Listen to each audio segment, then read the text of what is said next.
Good afternoon, and welcome to another Wednesday edition of the Ellen Carrington Show.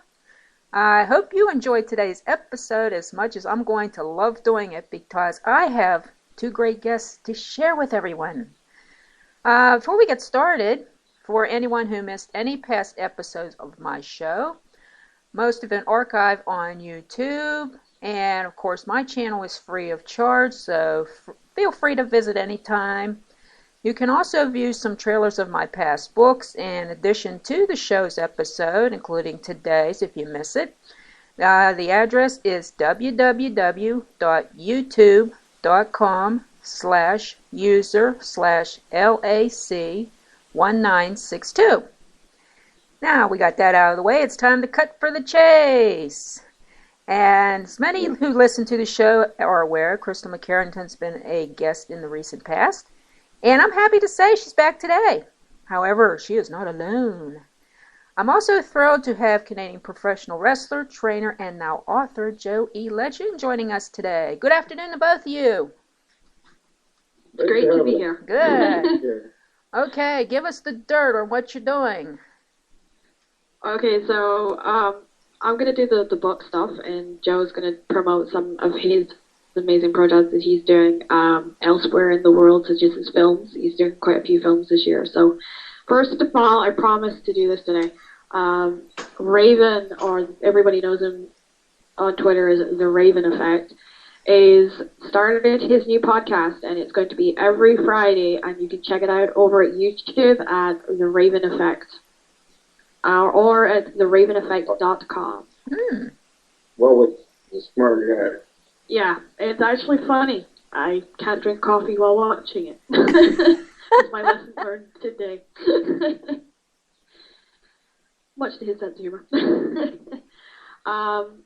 So me and Joe, we got together and we're releasing a book called Charlie's Journal, which comes out in September of this year. And that's basically when I'm going to hand over to Joe so he can tell everybody about it and his exciting role in it. Ooh. Just throw me to the... Okay. Yep.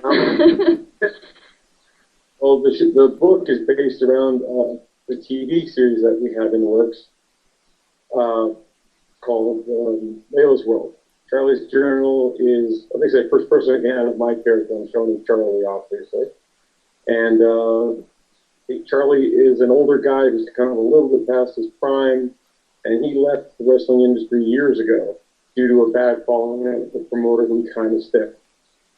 And he, to protect his daughters from kind of the seedy underbelly of what wrestling business can be, he left his daughters as well. His daughters, in the years after, got into dance and eventually made their way into the wrestling business and are involved with that very promoter who he fell in love with. Now he's returned into their lives where they're kind of shunning him, but he's trying to protect them from the dark, kind of sinister, if you want to call it that, promoter that Charlie has the dark past with. I'm intrigued. It's a real twist. Wow. I mean, it's been such an amazing one to write with him, and I was a bit nervous about going in and writing a book with Joe, and then I just realized just how creatively talented he is, and then I was like, oh, it's not going to be that hard after all. Yeah, because I mean, most people, when you start writing books, they either get too nervous and then they disappear, or they get too overly excited and they rush things really quickly, as me and Laurie can contest to. But Joe was great. He really kept the book grounded and really worked well on the wrestling stuff, because I'm pretty much useless at any wrestling matches, as anyone who's read In the Shadows can tell you. Mine seems to be too alty-falty. And yeah, it was great. And well, then a lot of it grounded in reality. A lot of the situations, a lot of the occurrences, a lot of the characters are very closely based on some of the nice and some of the shifty people I've met in the business. I've been like 44 countries. I've been, here, there, and everywhere, and I've met the best of the best. I've met the worst of the worst. And this kind of encapsulates a lot of them. Yeah, it does. And I think the drama that we capture backstage it just shows like such a bigger world than what everybody already knows about the wrestling industry. Oh, exactly. Everyone just assumes when the camera goes off, then that's really the end of it all, because Tough Enough is giving them that impression. Oh, exactly. And we kind of expand on that, really. So yeah, and we went on after that to write a book called Dragon. With Media Aria. It's my first UK publishing book. I normally publish in the US or Canada. Canada's my favorite place actually to publish books, mainly because I have an okay readership out there. And Joe really changed the entire complexity of Dragon and it's made it exceptionally amazing. And I'm going to pass over to him to kind of give you a bit more in depth about it and allow him to talk about what he feels about Dragon. Oh, great. Okay. Well, part and parcel for liking Canada works for me, considering I'm originally from Toronto. Of course. So it doesn't hurt, to hear that, I suppose. With Dragon, once again, if you want to kind of short pitch it, it's kind of a Harry Potter with martial arts. Ooh, here we go. This is good. Yeah. There's a prophecy and there's some magic involved. A couple of young girls. One is running away from dark forces that are trying to overtake the world, and what they're trying to do is get to a safe haven where they're going to be trained to obviously fight these dark forces.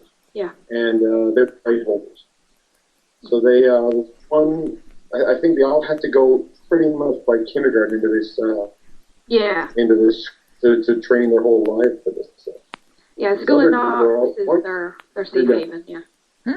Yeah. One's young, the other girl doesn't make it in there until she's in her teens, because her and her family have been running the whole time. And when she finally makes it in, she has to really play some catch up, but she's also a phenom in as much as she's part of, possibly, I won't say she is, possibly part of this prophecy. And it's, the force of light and the force of darkness with magic, kind of a Harry Potter thing, but due to them having to go to the school and train their whole lives, there's a lot of martial arts involved as well. So I'm hoping that we'll kind of take the Harry Potter fans who were kids watching Harry Potter and move them into something a little more physical. They're maturing into the next phase of their lives. It's a lot darker than Harry Potter is kind of in the end. We give far more kind of exposure to dark magic and the beliefs of dark magic and prophecies and mysteries and magical creatures.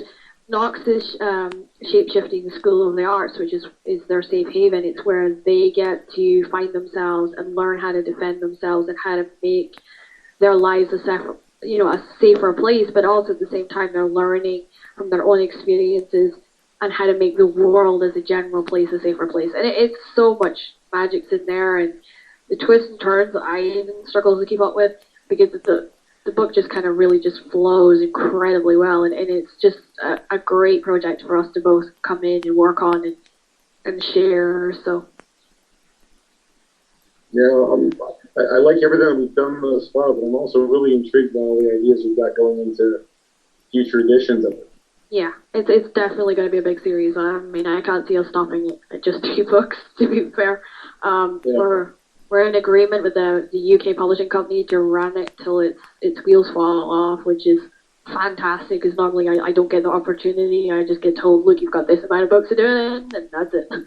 So, it's just the free reign that we get out of Media Aria is fantastic, and we've got, quite a bit of time to just get that book completely perfect and run with it.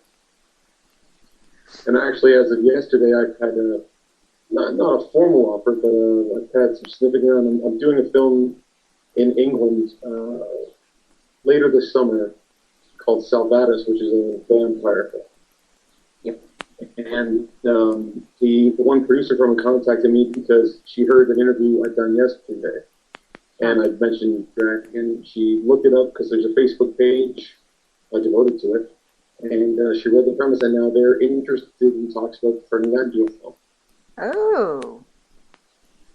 Yeah, which is a real exclusive because we haven't talked about doing that with anyone else.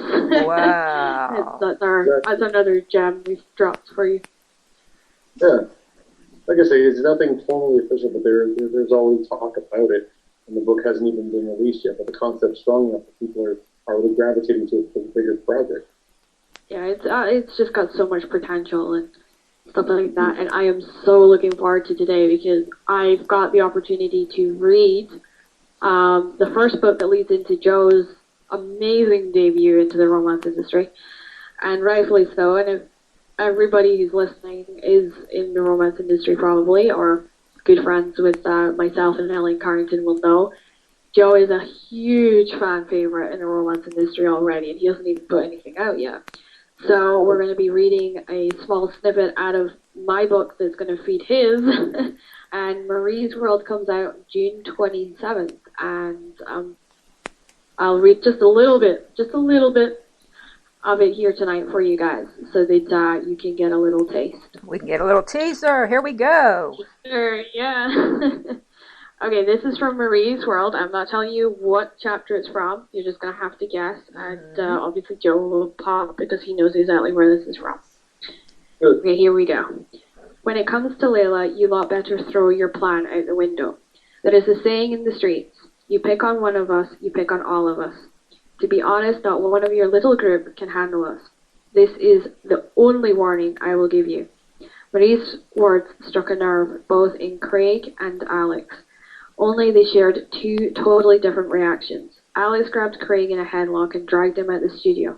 She heard his growls falling into Craig's ear, but he did it out of her earshot. She sensed he warned him too. Craig couldn't get a single word out. His challenge made her far more focused on Layla now. Only she still held her ground. She still waited for her sister's call. Marie returned to her iPod and hoped this might be the end of the surprises which awaited her here. The sounds of two thick hands being clapped together now stirred a desire within her, one she hadn't felt in a long time. One man clapped like this, and only ever approached her when she was alone. Every hair stood up on the back of her neck. Slowly she turned around to face him. His smile etched into his grizzled face, and his black blonde hair pleated underneath his hoodie made her pause. Long jeans covered his thick, black, New York boots, and those eyes teased her.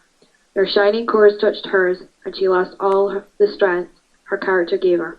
The one man who could be her undoing now leaned against the door to the gym, and she didn't know how she hadn't seen him. Marie, what have I told you about breaking my rules? He started to talk, and his thick American accent slithered through the air. He taunted her, played her, and she walked straight into his hand. He played a mental game with her, one she couldn't get the upper hand on, and it left her pleading for any remorse from him. He wanted something. She ended up giving it to him, and he held far too much experience on her. So that's our little snippet, and it's going to lead into probably one of the biggest scenes that's in the book. So as a little taster for you all. Very excellent. This is good. Joe's already knowing who it is, so it's great. Yeah. You play the sequel. Yeah. Yeah, that one, I spent all day because it's such a big book, and I was like, oh my god, what am I going to pick for everybody to hear? But that's probably the best scene so far that I could have picked for you guys. So. Oh, well, yeah, you'll probably get a lot of interest just from that. Yep. Our big release party is June 27th. In fact, me and Joe, I think we're getting a couple of pre-release books that we're going to be signing. And in fact, we're going to be giving away, I think, a couple to try and make the fans feel like they're getting something really cool. Great. But I'm going to pass this time over to Joe so that he can promote his films that he's got coming up this year. Oh, golly. Okay. For starters, I'm doing a film just outside of Seattle called Vampire Soul. In there, I'll be playing King of the Vampires. Ooh. And, you see my picture. I guess it's drawn it out of me because I was contacted by the people who do Selvatus. And I'll be a vampire. I won't be the king. I've been demoted for Selvatus. But I'm still a vampire in there. I'm doing a film. It's called Broken Nation. That's also filming in England, I think parts of Scotland. And it's a futuristic thing. I play kind of a military guy when society's collapsed. I've got a pretty strong role in that. There's a family feature called Pandemonium, which I'll be filming various parts of the world because I'm not sure exactly where they're going to film my bits because in it I play a pirate, which I'm very excited to do because my kids love pirates. Oh, he'll so love I'm looking that. forward just to get. Yeah, well, I got twin boys, twin 5-year-olds who are mental cases for pirates, so I want to get some pictures of me in the whole outfit. It's going to be great. It's totally a gift for them. There's also a slasher flick. It's untitled yet, but I got the most backhanded compliment I think ever. When a guy contacted me, they're filming it in Toronto, and he said he'd seen my picture and he thought I was the guy for his film. I was like, great, what can I do for you? And he said, well, it's a slasher flick. And I was like, so you saw my picture and thought, hey, you look like a serial killer. Danielle. Like, well, I guess, he wants to hire me, but it's, it's a backhanded compliment, but I suppose a compliment nonetheless. So he's invited to that. Wow. So they want to make me kind of a new Jason Voorhees type, so I can add a slasher horror to my resume. There's another film I'm just talking with called The Second Chance, and we're filming it in Italy, but it's going to be an English language film and promoted worldwide, so I'm told. But it's about it's a drama horror, so to speak, about people when they die. There's a certain kind of ritual that can be done where they can get a second chance at life, but obviously things go very, very poorly when they come back, and that's where the horror kicks in. So I have all those on the go. Plus, I have the TV projects with Kristal. Oh yeah, I'm also doing an untitled zombie film. I'm doing a cameo in a zombie film. I almost forgot that. In Germany, where I live. So I'm meant to be showing up as a zombie, which pretty much is just them holding a camera to my window when I get up in the morning. So beyond that, I think that's all of us. Most of us, anyway. Yeah, I think that's all of us. I look in the mirror and say, "Oh my goodness, what in the world is that?" I'm surprised I don't scare my cats to death. We're actually me and Joe are actually both signed on now. Well, we could kind of talk about this because it's kind of cool. We're both signed on talent contracts and talent agreements to be in Layla's World, which is obviously the book series that me and Joe's running. And we also signed our talent contracts to do Paper Champions, which is with a company out of New York. Two amazing producers that are attached to that. And I can kind of talk about this because I got clearance today from the director of the show, is that they're going to be signing me on as Marie for Layla's World. So that's another little exclusive. I actually just got that email there. Yay! Tell people you're Marie. Like, oh, okay, cool. And Joe and me are co-hosting the, God help all the people that have to watch this show. Paper Champions, me and him are actually the two main stars of that show, which is going to be really cool. And we don't have any filming dates, but we're going to let the entire world know as soon as we do. Good. Looking forward to that. So it's heating up. Yeah. So that's what I was doing one of Marie's famous catchphrases. And let's see. I'm also got wrestling tours on the go. I'm going to be doing a couple of stadium tours of India, and I'll be doing more TV tapings down in South Africa, which will be for WWP, which is the biggest wrestling company in the Southern Hemisphere. Ooh. And that's broadcast on TV in 24 to 25. Yeah, I mean that he's just all. I'm a writer there. I'm the foreign talent booker. I'm a former world champion there, and I'm going back for more TV tapings later. I think we. Am I still there? Yeah, you are here. I'm looking at the Lost and Found is on listening to us today, and she said, Wow. "Yeah, one of her past comments. Joe looks more like a pirate." I'm sure he's delighted to hear that. And here's another one that says, all of a sudden Marie has crazy stories about chocolate bars and the like. Ha ha. To Hershey or not to Hershey? That's referring back to an earlier kind of thing that we did on Lost and Found, where I spoke about a very, very, very, very funny story which happened to me in the dance industry. I came into a room to see if one of my friends was okay, and it turned out that he wasn't okay. He was sleeping on his back with a chocolate bar up his ass. Oh. Which was gross and yucky, and I haven't eaten Snickers since. I don't think I can look at one the same way now. Most people can. It's either it goes really down well or it doesn't. So that's probably one of the funniest stories. But the great thing is that what people don't actually realize, and we kind of talked about in Lost and Found once before, is that Marie was actually a real life dance character at one point. I was her, Kristal McKerrington was actually the real Marie. I did perform and, do all that kind of stuff under that character name, and it just went down amazing. We had such a good following for so long that I just couldn't believe how well it went, and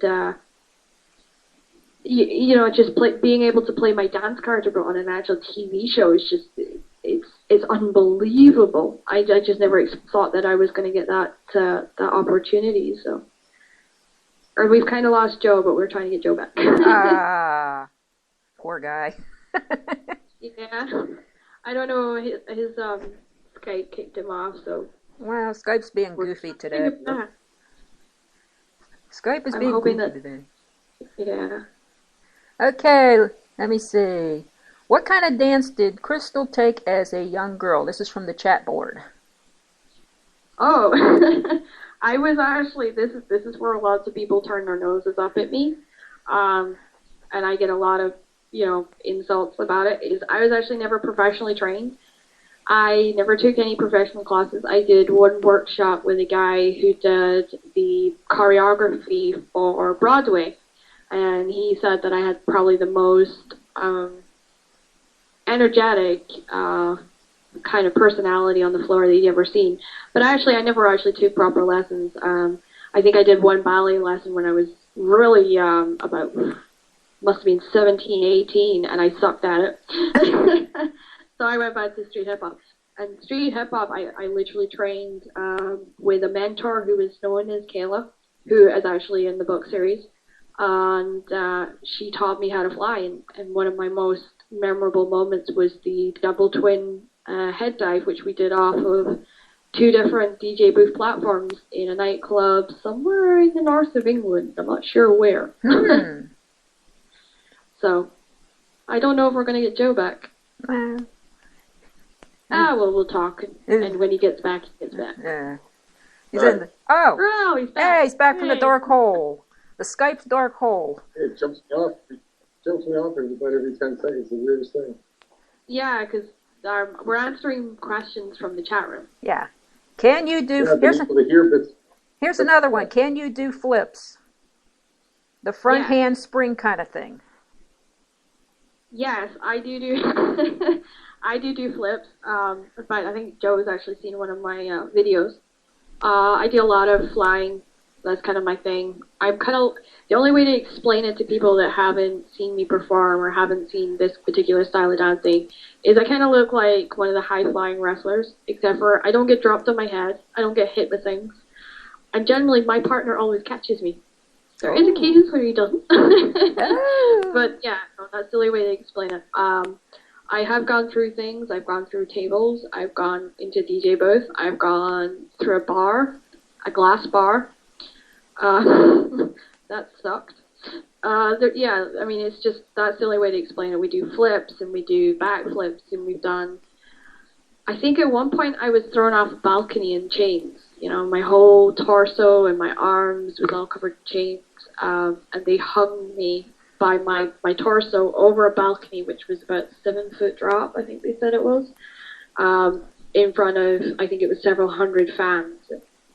Everybody just everybody popped for it, but my body sure didn't like it. Well, obviously. Yeah, there's only so much your human body's meant to take. I learned that night. I actually have hairline fractures in my ribs.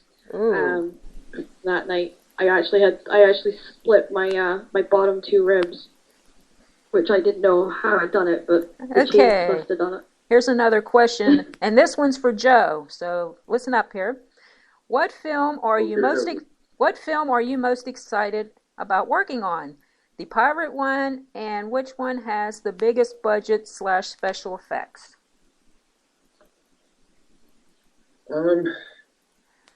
Well, I think the pirate one has probably the biggest budget and special effects because did you ever see the film Jumanji? I did. Okay, it's very much along those lines where kids are reading from a book and the characters come to life. And one kid is filmed a lot of it in a castle, and the one kid's infatuated with cowboys and Indians, so they're going to have all these cowboys and Indians and horses and all that. And then the other kid's infatuated with pirates. That's where my team comes in. So we're going to have huge boats and costumes and a lot for that. And big battle scenes and stuff. So that's probably going to, just from speaking to the director and the writer and stuff, that seems to be the biggest budget of the bunch. I'm kind of looking forward to Vampire Soul quite a bit because I was able to get Roddy Piper involved. And I did a TV series in England with Roddy back in 2005 where I kind of got to know him. And I was a huge fan of his virtually my whole life. And he did a film called They Live, which has the absolute best street fight scene ever in the history of film. It was awesome. And should the Vampire Soul go well, I'm going to have a thing where he's a vampire hunter, I'm a vampire. At some point, either in this film or in the sequel, I get to have a big dust-up with it. So to be able to have a big dust-up on screen with Roddy Piper is, I don't know, it's kind of a cheesy little goal of mine, but I'm looking forward to that tremendously. Okay. Just cut in here for a moment. We only have a couple of minutes left on this broadcast, but I do want both of you to hang on because we will continue the conversation and answer some more questions. And for everybody out there, we'll return in a few minutes.